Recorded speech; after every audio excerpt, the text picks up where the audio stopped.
Hey, a lot of you guys lately have been talking about your boat sputtering and whatnot. And is my fuel pump? Is my fuel pump bad?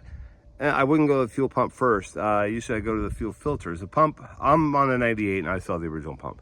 I've gone through a couple filters, not that many. My fuel has been pretty clean, it appears.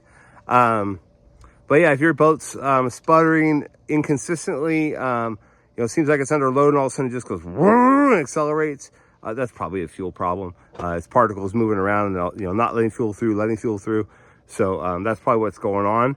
But I'm going to change 2 fuel filters today because guess what? I'm having the same problem you guys have been complaining about lately.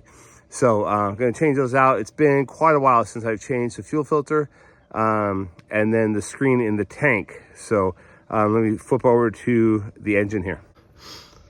All right, so as I've said in other videos, I'm running the Malibu Monsoon engine. How do I know which engine I have? The Monsoon has, well, first of all, it has this rectangular flame arrestor here. And then you see the fuel rail sitting right under it. The fuel rails mean it's fuel injected. So if your engine looks like this, there's your raw water pump there.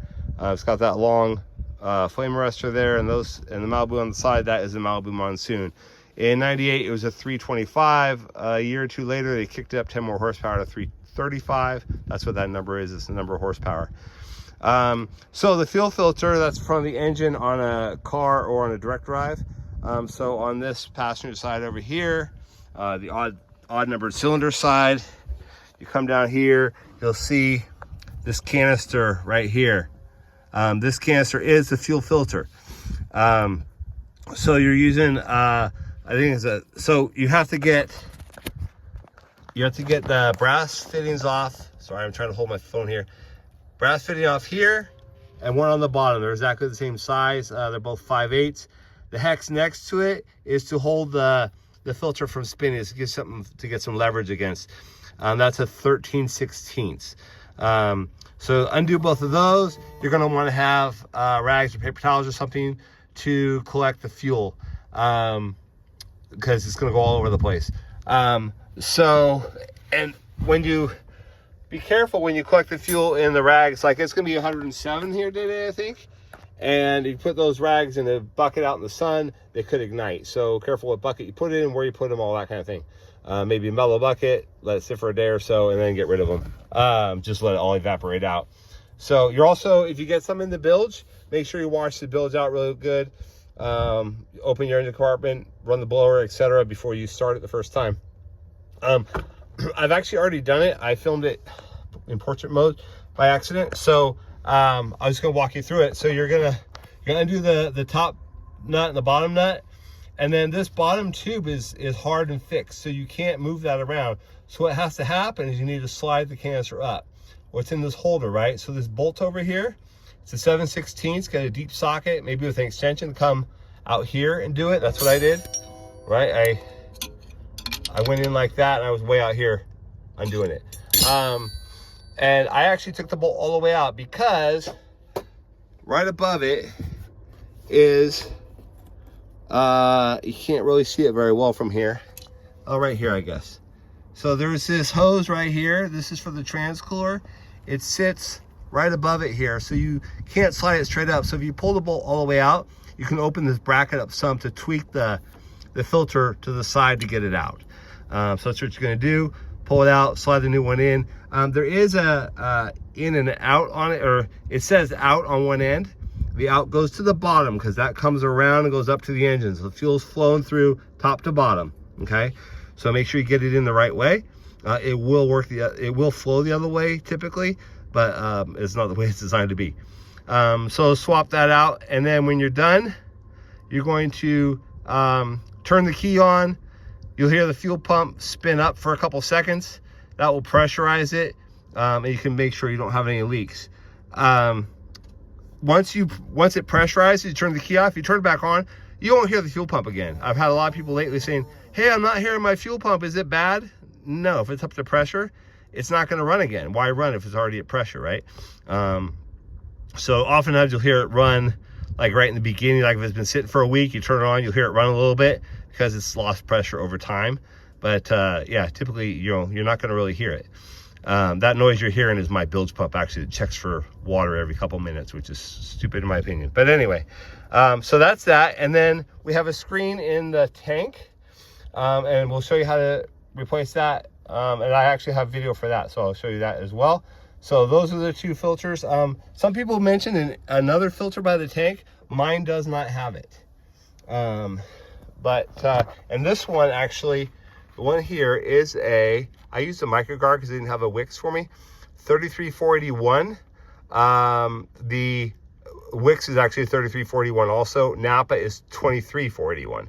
All the same. Once you have one number, they can cross-reference and to any brand you want or any brand they have. If they can't cross-reference, you're not at a good place. I wouldn't shop there. Just my opinion. But anyway, there you go. So put that guy in. It's really not that hard of a job. 15-20 minutes maybe if you're not trying to film a video for somebody. And then the tank is a little bit longer, but you'll see how that goes. It's not horrible either. Don't fret it. So there you go. That's how we do that one. Here's that out on the one end. The other end doesn't say anything. So there's your out. So it's going to go down like that. All right, so I have an LX. So the back of the seat flips up. That's where the storage is. And the tank is underneath that platform. See, it's right down along in there.